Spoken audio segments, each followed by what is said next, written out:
मी बोलणारा कावला बघायला गेली तिकडून काय आणलं बघा, शिवल्या. आता ह्या शिवल्या मी गरम पाण्यामध्ये उकळणार चुलीवरती. अशा चुलीवर ठेवल्या बघा. आणि मग त्या अशा उकळणार छान मीठ टाकून त्याच्यात.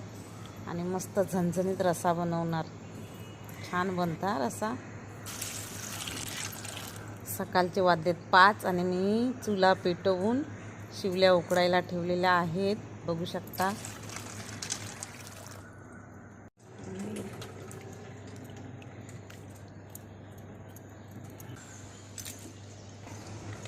छान अशी मस्त उकडी आलेली आहे आणि मस्त शिजलेले. आता त्यांना काढून घेऊया.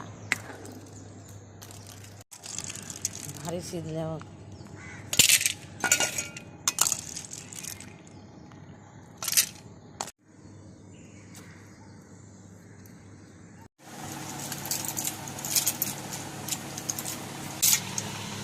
जर एवढंच निघालं ना, भरपूर आणाय होतं. मला वाटलं. बघू शकता शिवल्यांचा कालवण आमचा झणझणीत झालेला आहे. एकदम मस्त. या खायला भारीच.